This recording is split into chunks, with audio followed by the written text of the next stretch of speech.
Ang ikikwento namin ngayon sa video na ito ay isang totoong nangyari sa isa naming kambing dito sa farm na si Okta.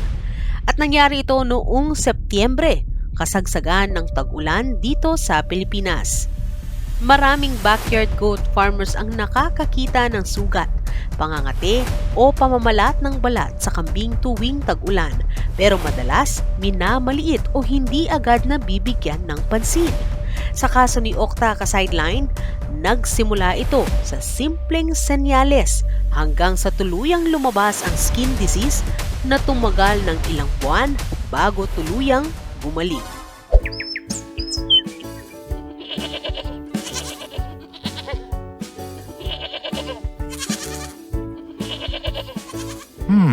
Naku, ilang araw nang walang gana sa pagkain ng mga alaga ko. Baka mamayat sila. Paano ng negosyo ko? Saan kaya pwedeng bumili ng mga produktong kalidad at pangmasa? Gusto nyo bang makamura? We got you!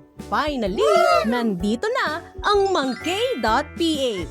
Sa Mangkay.ph, mas pinababa pa ang presyo at ang kalidad ay tunay at garantisado. Cheaper na, better pa!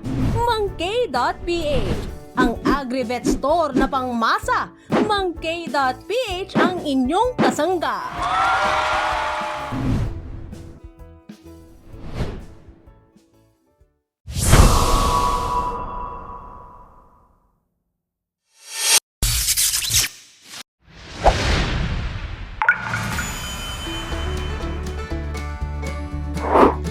Noong September 2025, kasagsagan ng tag-ulan dito sa Pilipinas, napansin namin na may kakaiba kay Okta.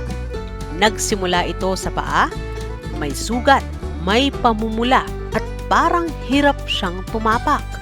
Sa una, pwede mong isipin na baka nasugatan lang, baka natamaan ng bato o baka simpleng gasgas lang. Pero habang tumatagal, hindi ito gumagaling. Bagkus ay unti-unting lumalala. Dito na kami nagsimulang maghinala na hindi ito ordinaryong sugat. Kahit may elevated flooring, mataas ang humidity, malamig ang hangin, at madalas basa ang paligid ng bahay kambing, dito nagsimula ang aming problema. Kapag ang kambing ay laging exposed sa basa at maruming environment, humihina ang kanilang natural na depensa ng balat. Ang balat kasi ka-sideline ang unang depensa ng katawan laban sa bakterya, fungus at parasites. Kapag nasira ito, madalas nang pasukin ng impeksyon.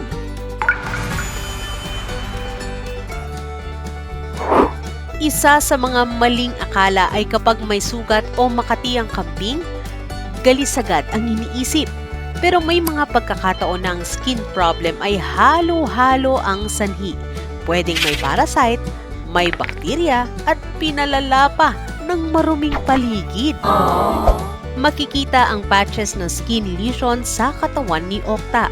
May mga bahagi na nagnipis ang balahibo, may pagdidilim ng balat, at may areas na parang nagbabalat o nanunuyo. Hindi ito normal shedding, mga ka-sideline.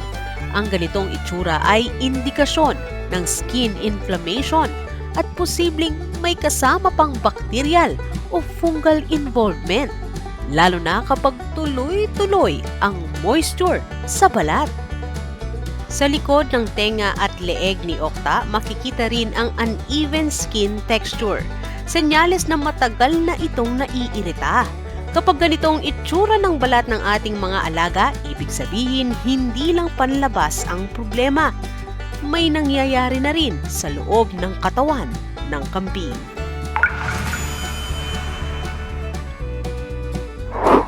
Ang paa ang unang naaapektuhan tuwing tag-ulan dahil ito ang laging nakababad sa putik at tubig. Kapag palaging basa ang paa ng ating mga alaga, nagkakaroon ng maliliit na sugat o bitak sa balat. Kahit hindi agad halata, doon nagsisimula ang impeksyon. Kapag napabayaan, ang simpleng sugat ay nagiging seryosong skin disease.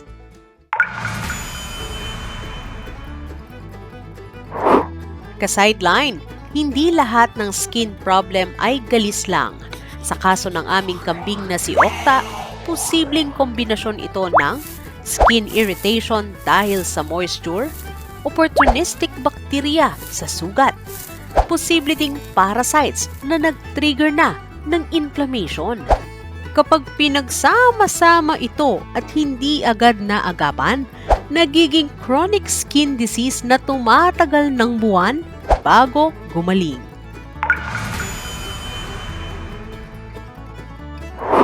Para masolusyonan ang iba't ibang posibleng dahilan, gumamit kami ng kombinasyon ng gamot at vitamins.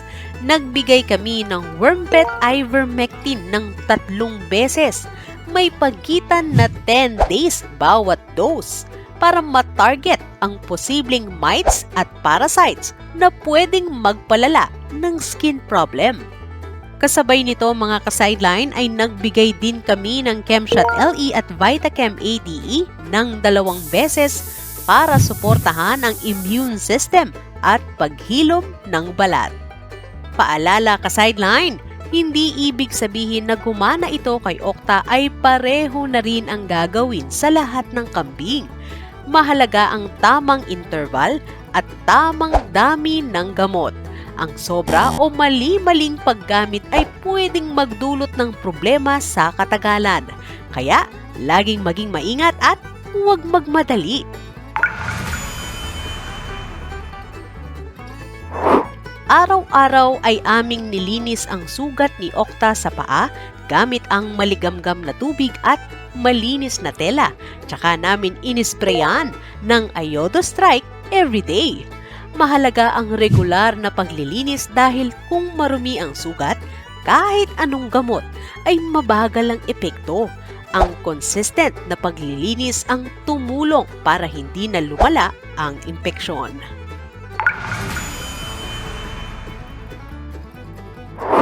Isa sa pinaka-importanting natutunan namin sa pangyayaring ito ay hindi lang gamot ang sagot sa skin disease.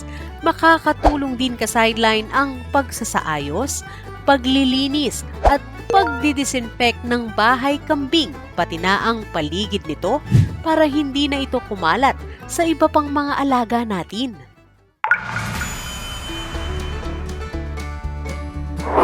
Pagsapit ng Disyembre, ka-sideline tuluyan na ngang gumaling si Okta. Natuyo ang sugat, bumalik sa normal ang lakad at wala nang senyales ng skin problem. Hindi ito biglaan ka-sideline. Resulta ito ng tamang gamutan, tamang paglilinis at maayos na kulungan. Malamang may magtatanong sa inyo ka-sideline kung bakit umabot ng ilang buwan bago gumaling si Okta. Ang sagot namin dyan ay simple lang. Ka-sideline, ang balat ay mabagal gumaling, lalo na kung matagal itong nababad sa basa at may impeksyon. Kailangan lamang natin ng pasensya, consistency at tamang alaga. Pinasasalamatan at shout out sa ating mga ka-sideline sa kanilang patuloy na pagtangkilik sa ating stores na Mang K.ph, sa Shopee at Lazada na Mang K AgriVentures.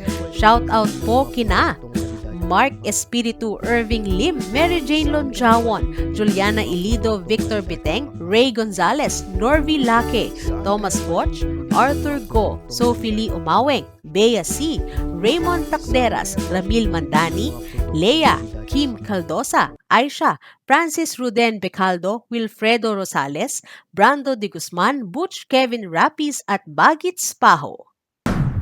Ka-sideline, bukod sa aming Facebook page, inaanyayahan po namin kayong i-message din at i-follow kami sa Shopee at Lazada. I-search at i-type lang po ang Mang K AgriVentures. Kung may kambing kayong may sugat o skin problem lalo na tuwing tag-ulan, huwag ipagsawalang bahala. Ayusin natin ang kulungan, maging consistent sa paglilinis at huwag umasa sa vitamins lang. Kadalasan, environment ang ugat ng problema. Ang kwento ni Okta ay patunay na sa tamang kaalaman at tiyaga, kayang malampasan ang skin disease sa kambing. Sana makatulong ang karanasan naming ito para maiwasan ninyo ang parehong problema sa inyong alaga. Kung nagustuhan ang video na ito, ka-sideline, huwag kalimutang i-like, i-share at mag-subscribe dito sa ating channel na sideline.ph.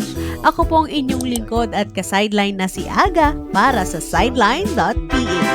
Happy growth morning mga ka-sideline!